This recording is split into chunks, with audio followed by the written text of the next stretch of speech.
Okay, here we go. Welcome. So today we're trying out a new format, which is a panel of experts. And as you can see, there's no PowerPoint presentation. You're going to have the pleasure of looking at our smiling faces for the next almost hour, I guess. We will take questions as best we can. So send them in by you can't talk to us. We can talk among ourselves, but we can't hear any of you. If we get to the point where I think that's a good idea to hear some of you, maybe I'll unmute you. So the theme of today's webinar and panel discussion is preparing your business to scale. And I put together a team of renowned experts, all nationally known. We have Rory, Marshall up on top, Barry Epstein, and Mitch Reitman. And of course, Ken Kirschenbaum. Actually, our names on I think you can see our names on the screen. I guess we couldn't figure out how to put our phone numbers and website. Everybody that's on this screen is on the Alarm Exchange. You can find them there. And maybe they'll be giving you out names or phone numbers or whatever they can do for you later, websites. So, preparing your company for sale, I mean, I could have done this webinar myself, but decided that we were hearing from different perspectives, and so therefore, I'm not going to take up much time. I'm going to turn it over to the first guy that I'm going to start with, which is Mitch. And Mitch is besides acting as a broker, consultant, he's also an accountant, and knows his tax stuff. And so I thought that he would touch some of those topics for us. So Mitch, how about you get started, and everyone else on the panel that you feel you need to contribute or want to contribute while he's giving his presentation, feel free to interrupt. Go ahead, Mitch. Cover a few topics. And first of all, regardless of what your accountant or your tax preparer is telling you, a sale of an alarm company is essentially a sale of capital assets.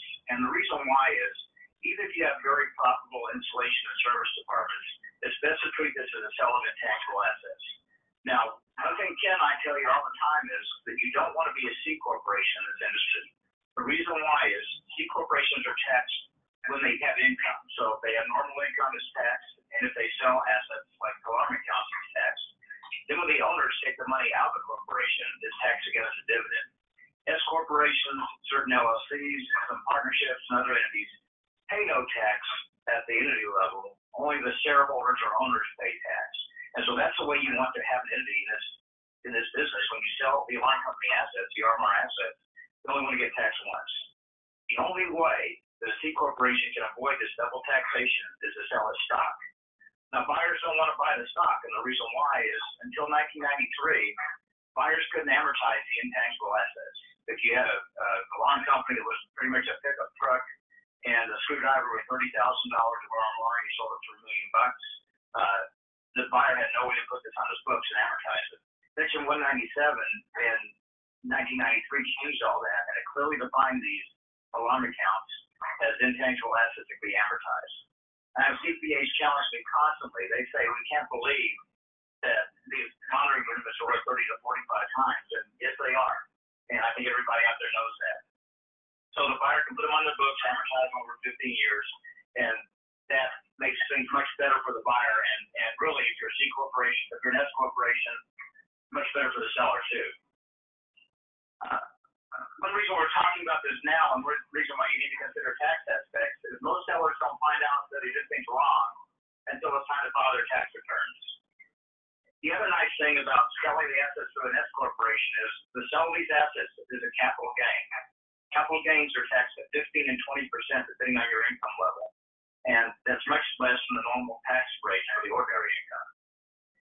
The sale of your fixed assets, your vehicles, your furniture, they're also capital gains, but if you take any depreciation on it in past years, most people have, the recapture of that is ordinary income. So one thing that Ken had talked about building up this webinar is to make sure you allocate value properly to those fixed assets, and you have to do it before the sale. Once you sign the purchase agreement, it's too late. Restrictive covenants, like a covenant not to compete, are also extraordinary income rates. And you need to be careful of that and make sure you allocate a fair amount to your covenant not to compete when you're doing that, because you don't want to get caught with a bunch of ordinary income that could have been capital gains. So just real quickly, two more things to do from a tax standpoint before you sell is handle your tax returns properly. Make sure that in the few years before you're selling, you really clean things up and you're really watching what you deduct on your taxes. I had a seller call me the other day, and he's telling me that his kids had just graduated college, and his income is going to look a lot better because he's no longer paying for their tuition and the living expenses for his company. And that's really a crazy thing to have a buyer look at you and see that you're paying all these personal expenses to your tax return. It wrecks up your income and it doesn't look right. It's just something you shouldn't be doing. Take a physical inventory long before you sell and start working your inventory down, getting some of the obsolete stuff out of there. Find your central station agreement. Make sure you can cancel it. That's really not a tax issue, but it's something that comes up time after time. People go to the central station agreements and auto-renew and don't realize it. Clean up your accounts receivable. Start looking for customers that are perennially past due or sitting long past due, and start collecting them long before you sell, so that people don't see that. Don't increase your prices within a year before the sale. A lot of purchase agreements won't give you any compensation for RMR that's related to a price increase right before the sale. And the last thing is, we do a lot of due diligence 2 or 3 years before you're ready to sell. Go ahead and circulate new monitoring agreements to all your customers. Call Ken, get brand new monitoring agreements that are current and have all the applicable laws. Every time you make a service call to that customer, get them to sign a new monitoring agreement. Don't wait until you're getting ready to set and you find out there's a problem in your monitoring agreement. That's pretty much what I have to say about the tax aspects and some of the financial aspects again. I'll turn it over to the next guy. Well, here's what you need to know. First of all, you need to prepare yourself not when you're ready to sell, but when you're first getting into business. Unless you have extremely unusual circumstances, you should not be an C corp. You should be an S corp, or you should be an LLC. My preferred entity is the S corp, and as a lawyer, the reason for that is that there's far more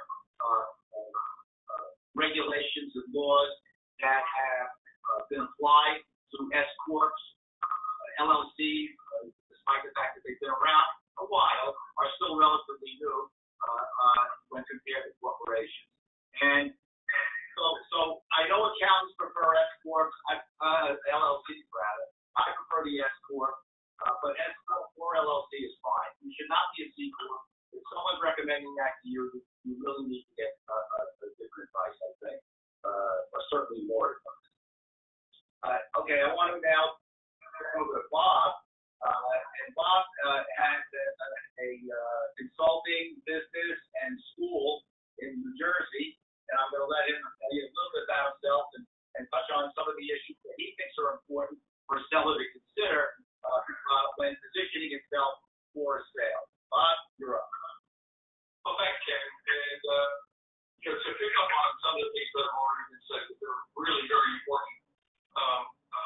I was taught years ago, the day you start your business is the day you need to plan on selling your business.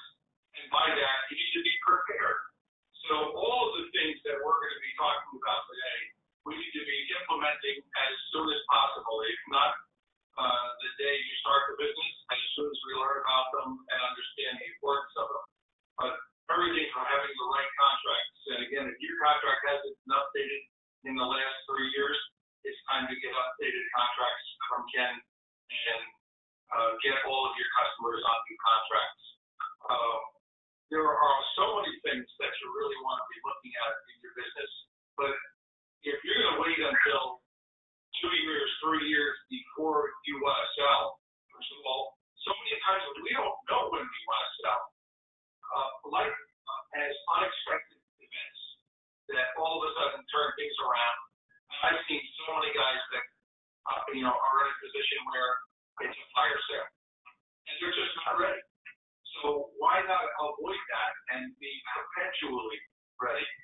Because one of the benefits you're going to find is that your business, if you're perpetually ready for a sale, you're going to find that you're also going to be perpetually ready to perhaps do an acquisition. You're going to look better on paper. You're going to find it's going to be much easier to get money if you want to be buying a company. Your business is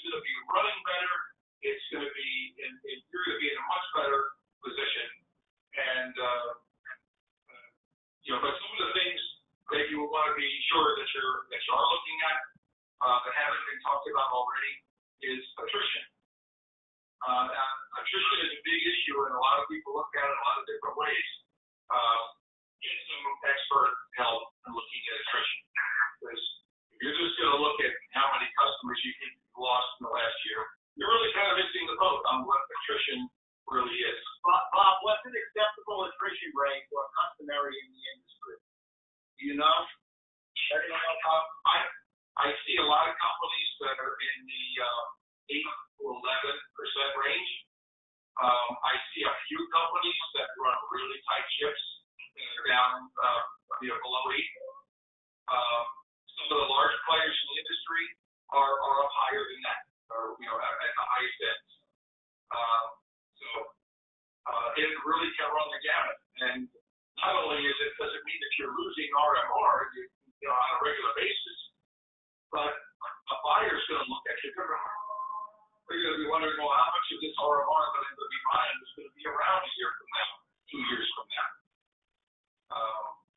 And that's going to impact their the holdback that they want and everything else. And one of the things that sellers don't realize when buyers are analyzing their business, they sometimes don't realize what criteria are actually being applied and how that translates to a purchase price, because all they're hearing from their buyer is a multiple. So some buyer might be willing to pay only 32 times, another buyer might be willing to pay 42 times. And a seller may not fully understand, well, what is this buyer thinking about that causes him to offer the higher multiple or the lower multiple. And I think what you've been saying so far is attrition is definitely one of those factors that come into play, and it might be like a silent reason for influencing what the multiple is, because buyers don't always justify what the number is, the multiple is. They just say, this is what I'm willing to pay. This is the range I'm in. And when they say this is the range I'm in, it's because they've taken into consideration as much as they can about the company they're buying. They've already assimilated all of that information, and now they've intuitively come up with a multiple. And I think, and certainly attrition is one of them. Contracts are one of them. There's a lot of different factors of it. Another reason, yeah. As a matter of fact, Bob, you listed on your issues one of the things that you listed on your outline for today all come into play when determining what that multiple will be. I mean, I know you got Barry and Rory out there going out, get you 45 times, don't worry about it.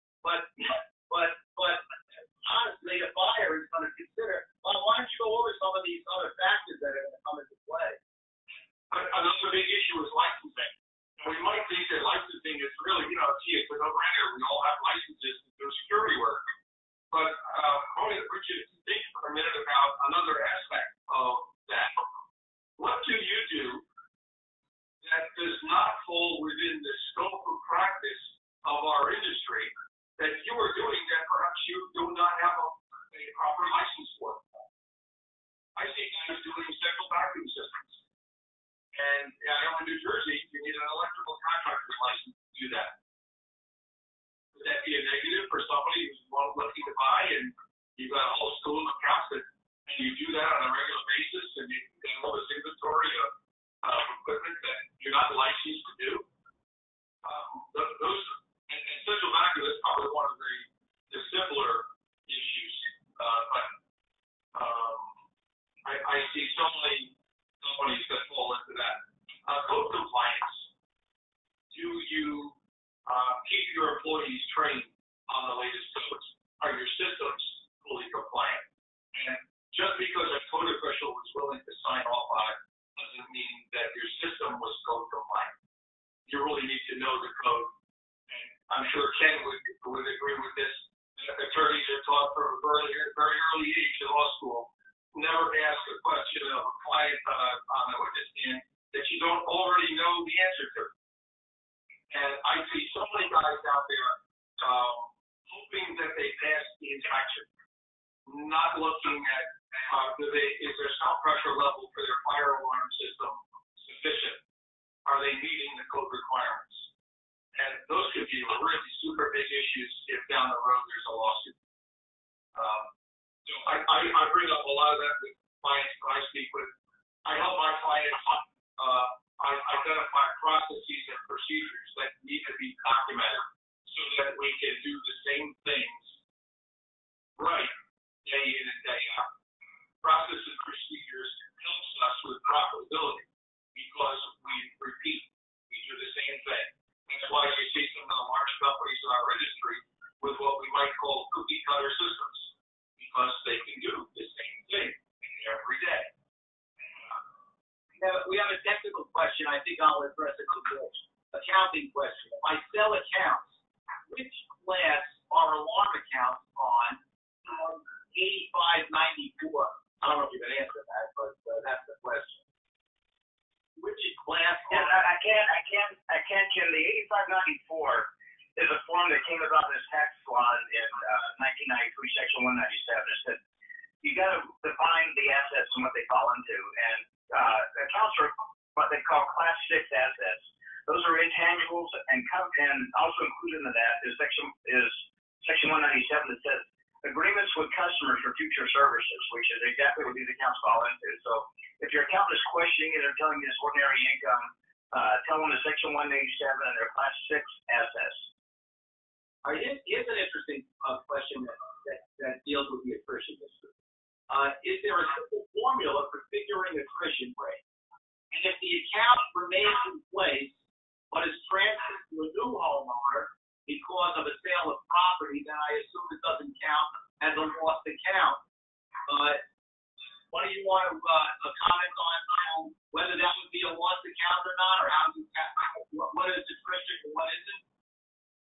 I would count that as a lost account and then a recovered account.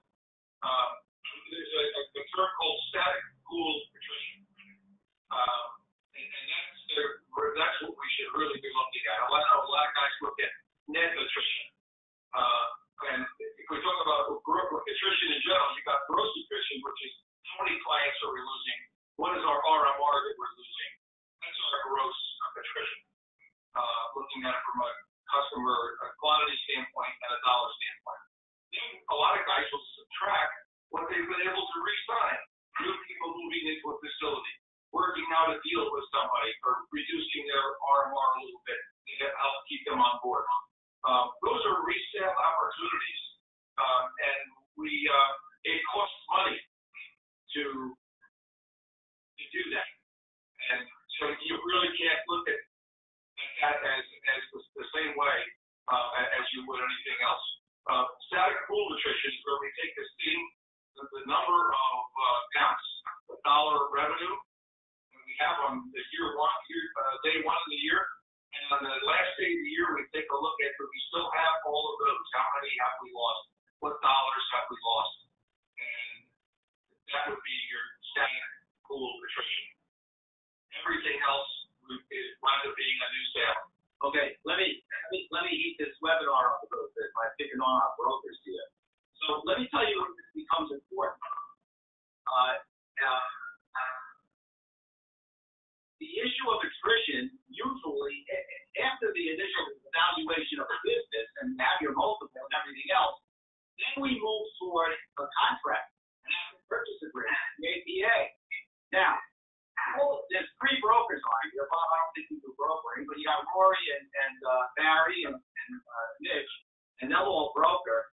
And I'll venture a guess that every one of their broker contracts that they have with the seller, because they contract with sellers, they represent sellers for the most part, usually. Their brokerage agreements must say they get paid a percentage of the sale price determined on date of closing, not after an adjustment period that deals with a reduction in purchase price plus by guarantee. Right? Right, Barry?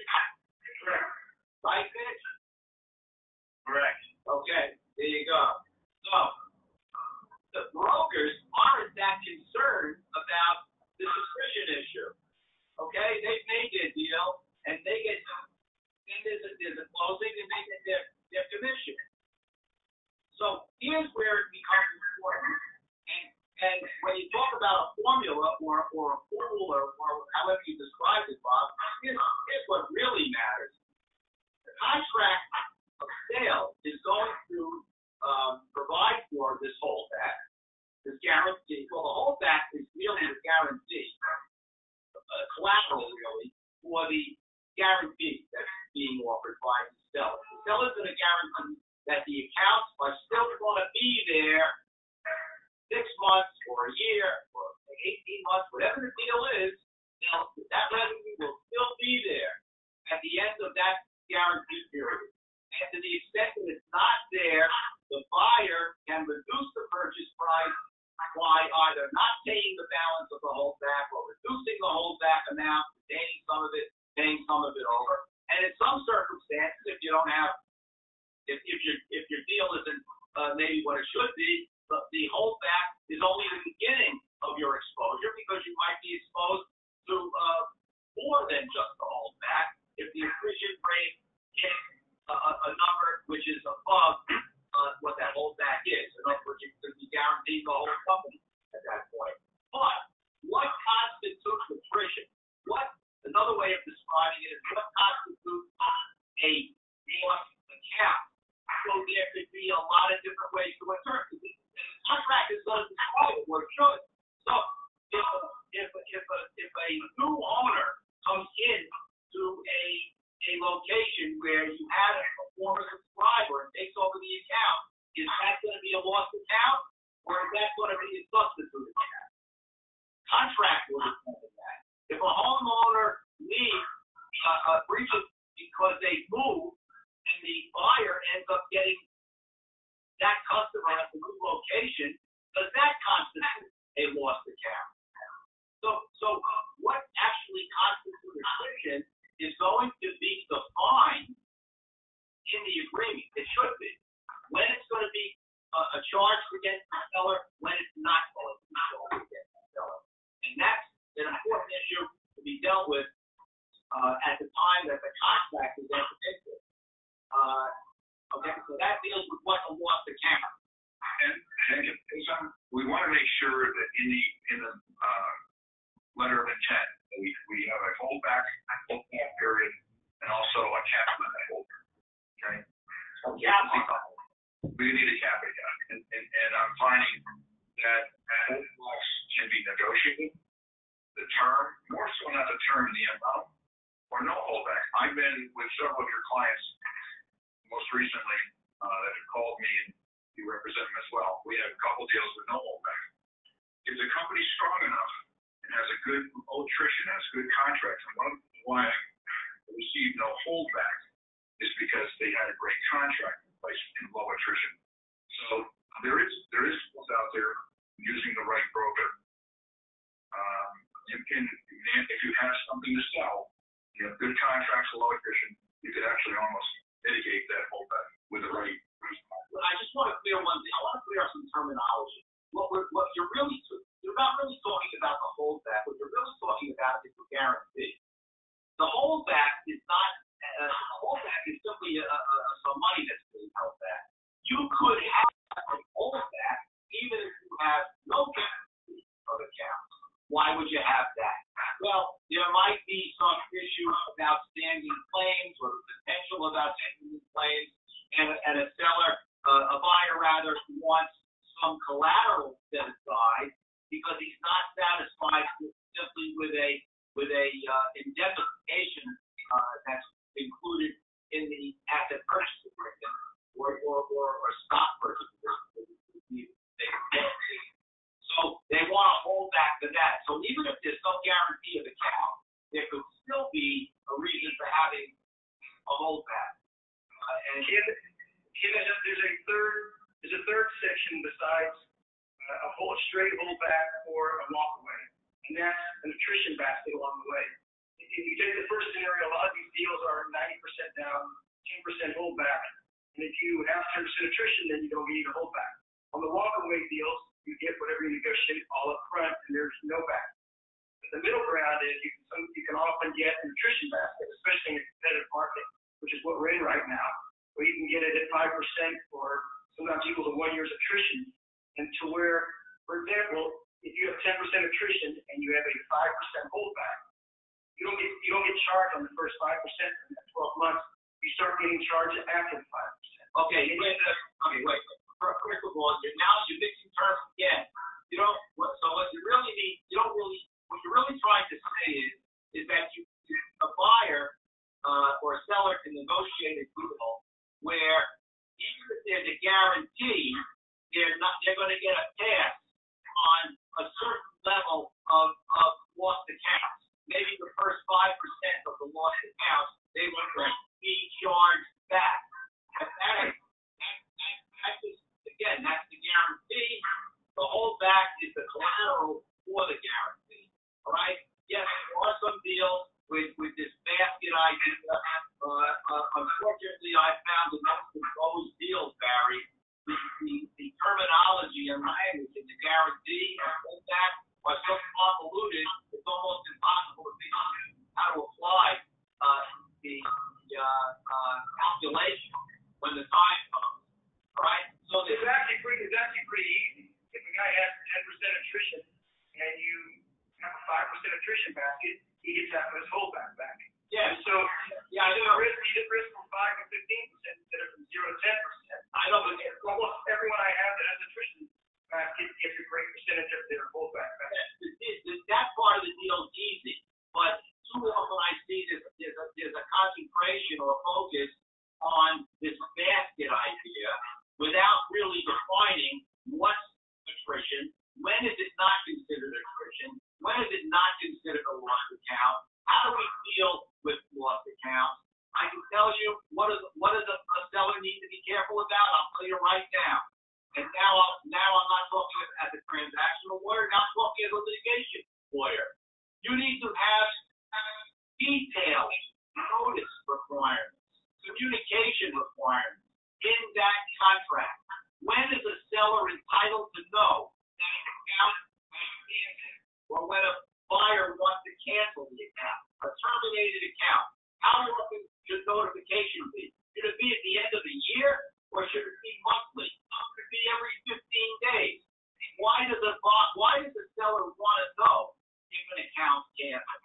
Well, the answer is easy, because in addition to other language that you have in these guarantee provisions, the guarantee is voided under certain circumstances, and those circumstances can be as creative as the parties want them to be. So, failure to properly serve the account. Okay, that's difficult. You see that typically in these agreements, but sometimes they're required to do a lot more than that. Maybe they can't change your phone number. Maybe they can't change the central station. Maybe they can't change how they monitor or bill an account. The buyer, maybe they can't let a customer know that this company has actually changed names. A seller who's offering a guarantee wants as little disruption as possible during that guarantee period. Now, buyers, on the other hand, sure, they're buying these accounts, they want to retain these accounts. That part's perfect. On the other hand, and a competing interest is, a buyer also wants to shake out the bad account during the guarantee period. They don't want to shake them out after the guarantee. So a buyer is balancing those two things. Okay? Now, I'm talking about issues that come up in the drafting of the contract. The contract is good. Now, you guys don't necessarily get involved in that part. You're interested in the part that I started with. I get my commission based on the sale price at closing. I'm not involved in the attrition issue. Okay?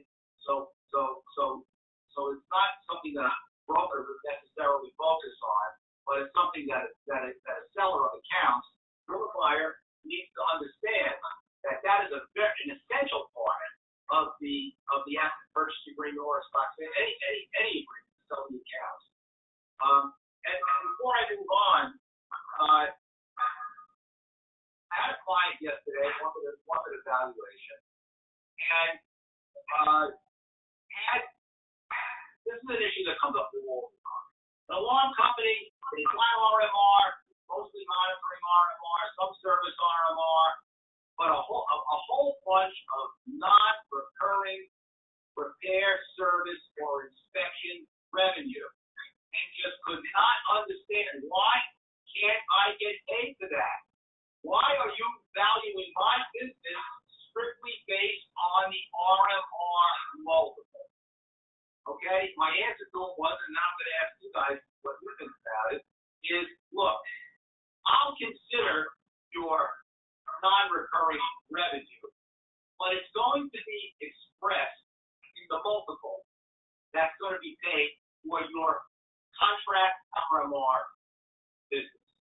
It's not going to be separately valued and separately itemized as part of the purchase price.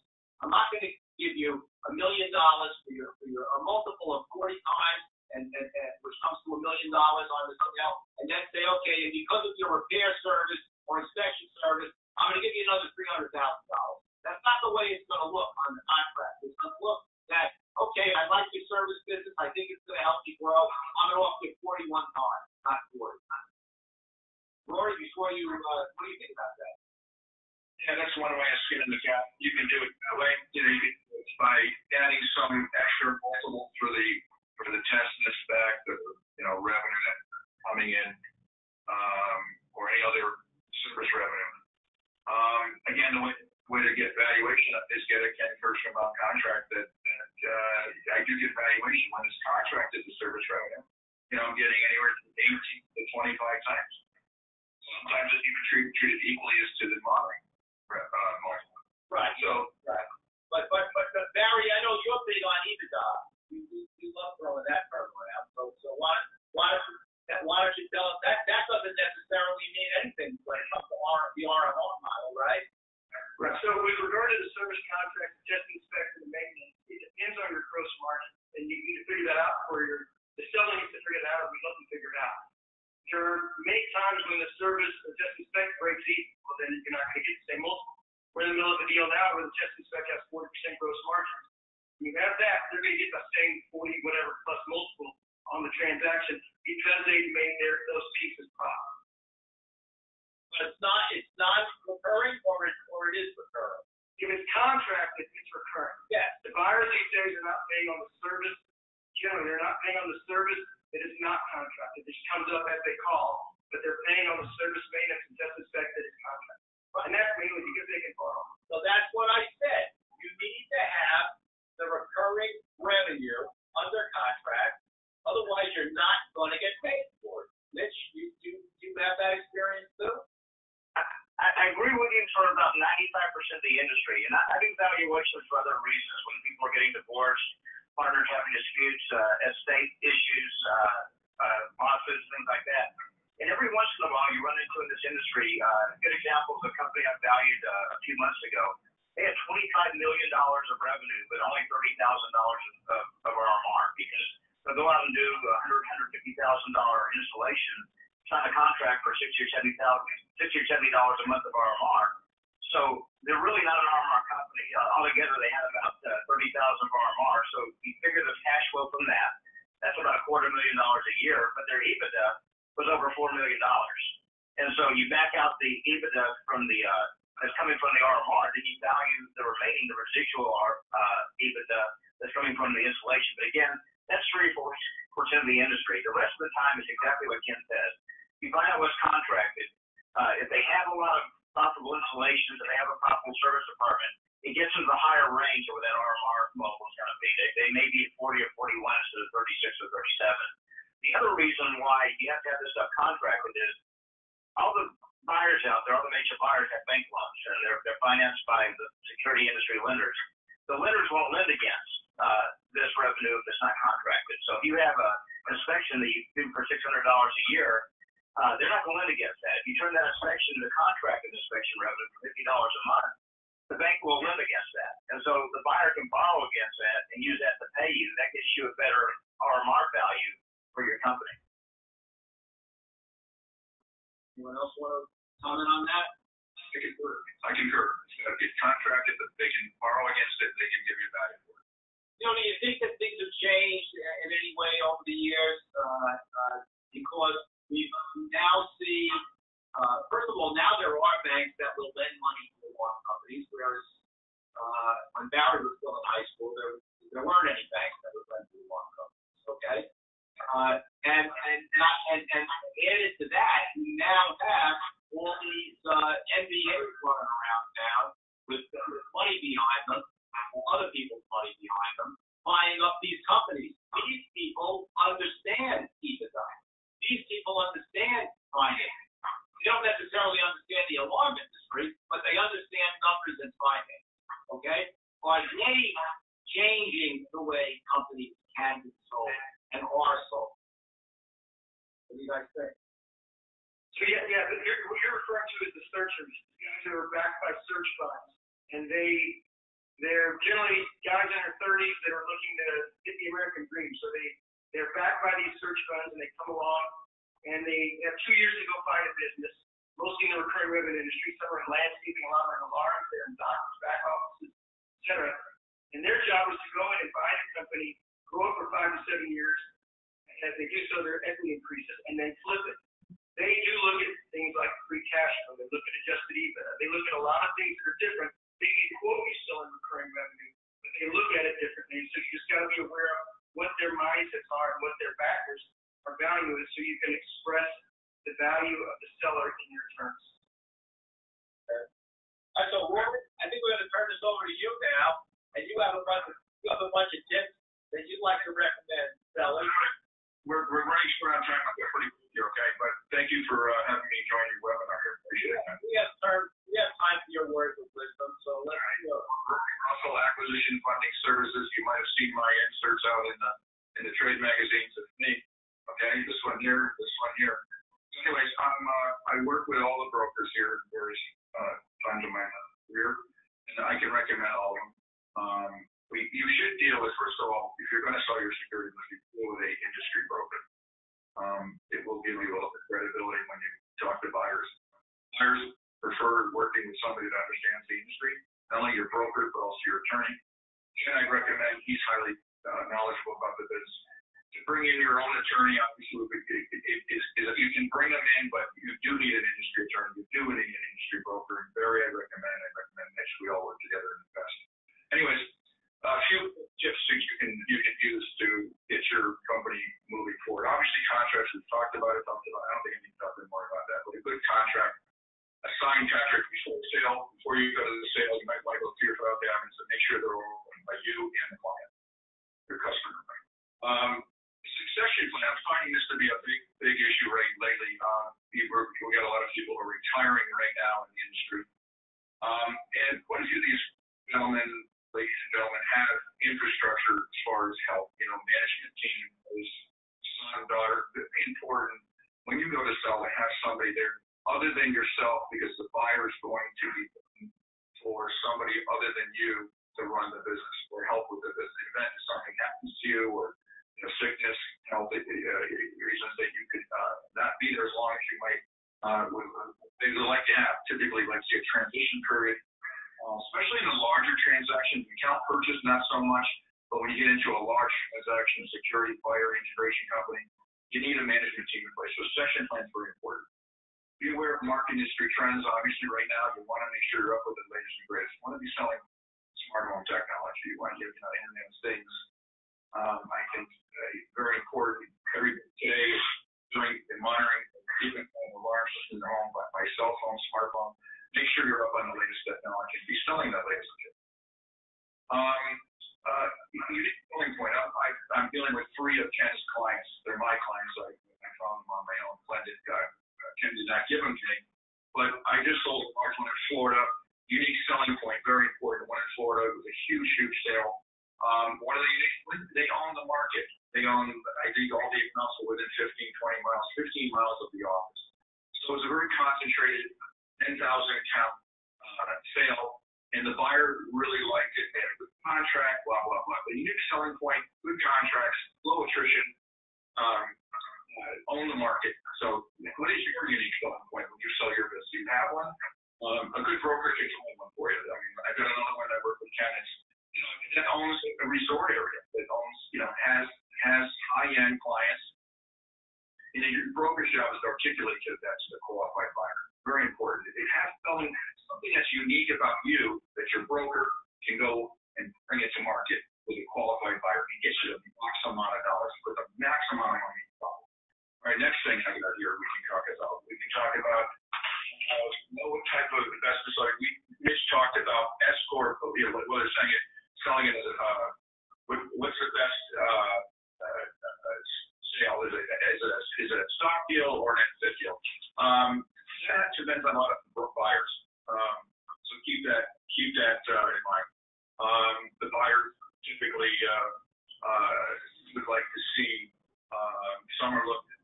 They don't want to talk about stock deals. The larger transaction we can bring that into the equation. More and more today, we are doing stock sales. In the past, they were taboo. People didn't want to talk about them. People didn't want to do it. The larger sales, we are doing more stock deals, which is advantageous to the seller. Know the mistakes before you sell. You're selling. Don't sell too little. I think I started a call just before this webinar. A gentleman was under 30 quoted and by a buyer. He's already engaged. I can't pull numbers to right now. Selling for a low offer, not good. Selling for an unqualified buyer. That's a big thing today. When you're dealing with an industry broker like Mitch or Barry or Ron or Steve, there's a bunch of guys out there that they know these guys that are not going to walk their talk. So, the guy that's got the capital, the capital. We know the people that have it and we people that don't have it. Okay, so let's not work with people that have no money. Find out. That's the number 7. Find out when to connect with a qualified buyer. Where to connect? Well, obviously we talked about that. We work with a industry broker. Works well.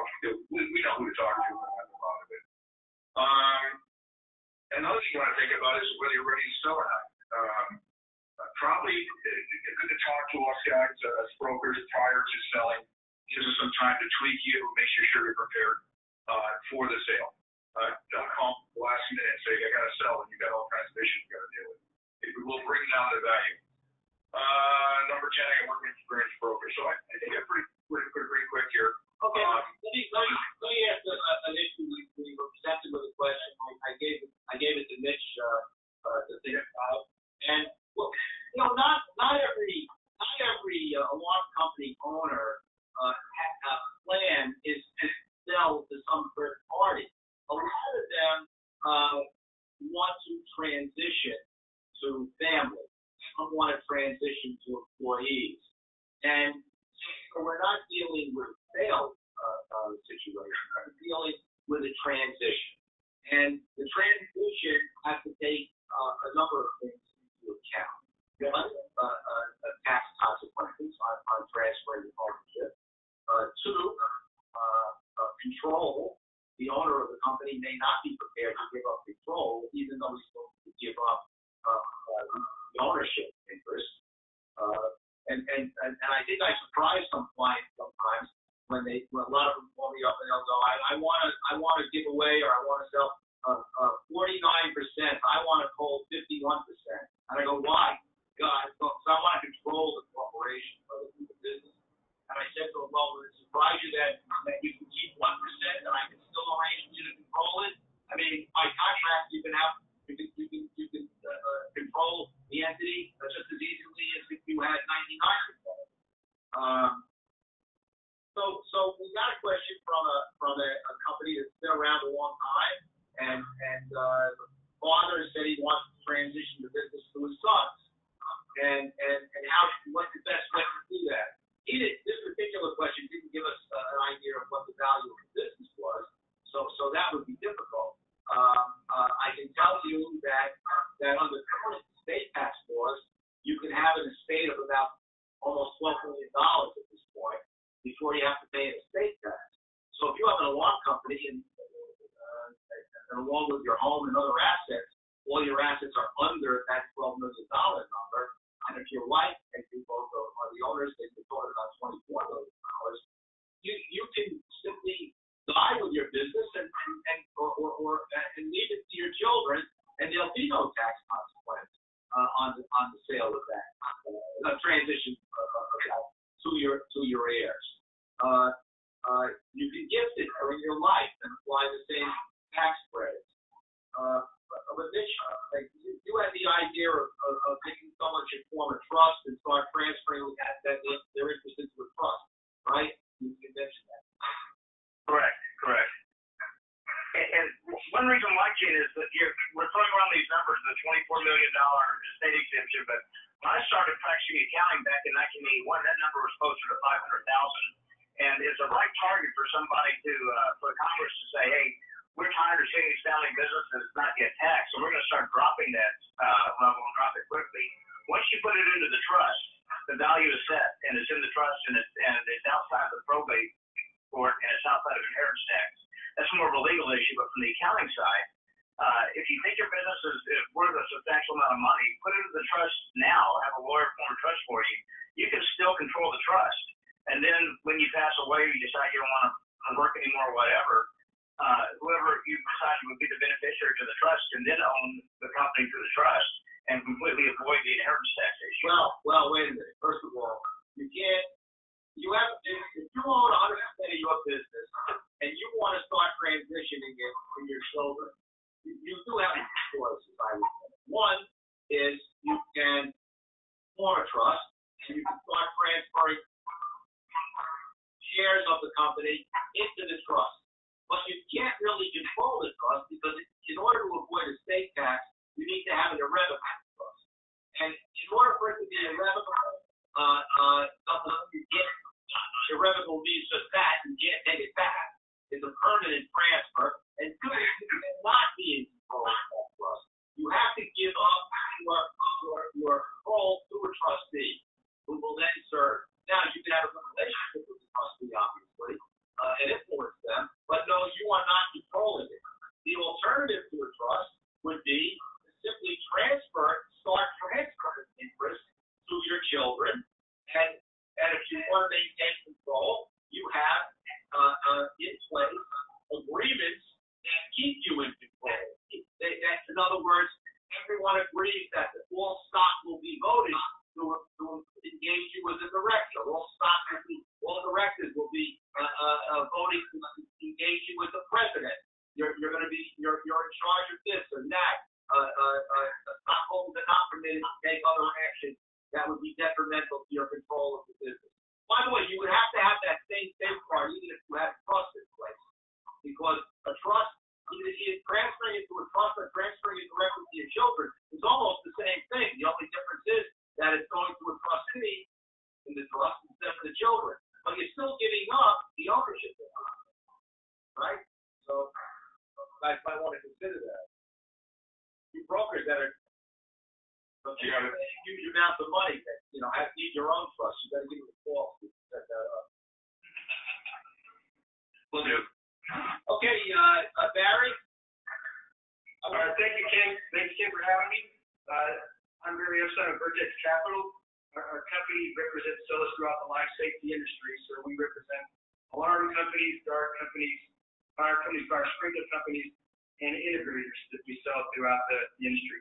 And my colleagues have talked a lot about what you need to prepare. You need contracts, phone lines, you need to know your financials, you need to know your attrition. So I'm going to focus a little bit on what the market's like right now. We're in a very fast-moving market, and the reason, as we spoke about earlier, is there's a lot of private equity money slushing around and looking for this industry, and it likes this industry because it has recurring revenue. If you think about it, Apollo wasn't even in industry 3 years ago, and once they've made their three acquisitions of Pro One, ASG, and ADT, they own 40% of the market. So there's lots of those guys like that. There's also lots of search funds that are coming in and backing these 30-year-olds that want to go buy, and they're doing it. They bought 4 SP100 companies in the last year. So the question is, what do you do? I have a lot of guys that say, thinking of selling in a year or two. If you're going to sell in 10 years, today's market doesn't matter. If you're going to sell in a year or two, it makes a big difference. You should put your company in the market, and you should have someone represent you, because me and the other guys are on the street, we all spend all our days swimming with these buyers and sellers. We know who's out that's in and who's in that's out. We know guys, just this year we've done transactions where North Carolina bought, where New York bought California, Pennsylvania bought Oklahoma, and Illinois bought Texas, and none of those sellers had ever heard of the buyers. So, a local guy wants to sell something in the old days, he'd sell his competitors or call Central Station, and he'd go do one of those things, and he'd end up with a much lower price than he can get if we can put in the market and do an auction process. We also run an auction process. I'll give you an example. We have a deal that we signed up, and the guy, we finished the overview on Monday. Monday night, I sent the NDA to 10 qualified buyers. I already talked to them on the phone, figured out who they were, and if they want this market. Monday at 5, I sent out the 10 NDAs. On Tuesday at noon, 7 of them would come back signed, so they could get the overview, take a look at it, and see. That's how competitive a market goes. When you get that kind of fury in the process, you've got a lot more chance of getting what you really want out of your transaction. You've run this company for 25, 30, 40 years. You should get the best combination of the big three, which is your price, your terms, and your structure. It's not just the price. Every year we sell a deal where the highest price doesn't matter. It's maybe the holdback thing. Or the seller said, my employees have worked for me for 20 years. I want to keep all my people. So we don't go to the account buyers because we'll go to the ones that will keep the people. And the guy 10 miles down the road from you is going to keep all the people. But the guy in the next state or down or across the country, he's more likely to do so. So it's price, terms, and structure. And when you get all those things, you're getting what you really want. A sell-side representative takes the emotion out of it. I can't tell you how many times I've been in a meeting where the buyer did an offhand remark, either that efficiency is high or that all the number of trucks you have. And so a guy who's had his business for 30 years, he walked out of the meeting and he said, heck with that guy. He just called my baby guy in the face. And he basically said, I'm not selling him. And I know that's not at all what he's saying. Either he's just talking or he's trying to get the price down. But he may still come back and be the highest bidder and the best one for your company. So the main thing you want to look for, you always want to have in our company your contracts and your phone line. But in addition to that, you want to have it to where you're put out to the greatest number of qualified buyers that want your company in your market so you can let them compete to get the thing that you've worked 30 years for.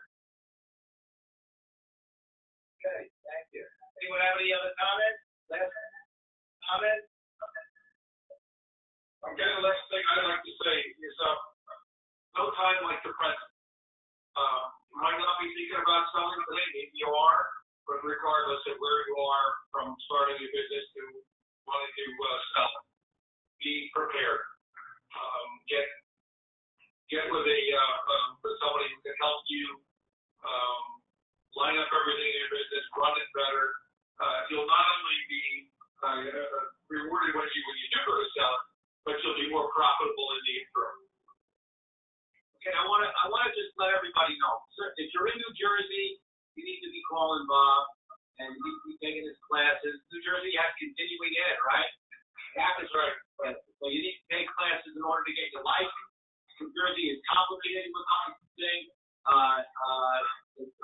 A lot of states are, and New Jersey's right up there with them. There was some talk of reciprocity recently with New Jersey, but they haven't implemented it yet. So if you're interested in New Jersey, certainly Bob is someone you can talk with. Whether he has, I'm not sure what the programs that or courses that deal nationwide as opposed to structured mainly in New Jersey. Well, many of the courses that I do provide are applicable elsewhere as well, but not always for continuing ed that other states may require. Okay, so the continuing ed is something that Bob offers in New Jersey. And Bob, you're not a broker though, and Mitch, I'm not a broker, but I do business consulting. I help businesses. A guy will call me and say, "Hey, I've got a nutrition problem," and I said, "Why do you have a nutrition problem?" He said, "Well, I look at my gross sales and I can't seem to sign on any new customers faster than I'm losing them out the back door." All right, so you do business consulting, and that certainly transcends New Jersey. That would be nationwide to do that. Absolutely. All right, so and I do. I've had clients in many other states. All right, so we have Bob doing his consulting work, and we got Rory and Gary and Mitch brokers. Rory, you generally represent the sellers, right? Correct. And Rory happens to have an interesting concentration, I think, in the fire industry. That's correct. Say that that's true, Rory? Yes, I'm doing the fire integration. They do access control. They do security, commercial security. They do test and inspect fire extinguisher, sprinkler systems. Basically, all integration is where I specialize in that. More of a fire security integration. And Barry, you represent sellers for the most part? About 80%. We also represent private equity firms that come to us and say they want to make add-ons to their portfolio. They go buy one company and then they want their add-ons. So we represent them to go help them buy. But about 80% of our deals are seller-based. Okay. And Dish, we know you are tax-oriented, also consulting, I know, and also brokering. So you have your finger on all of that.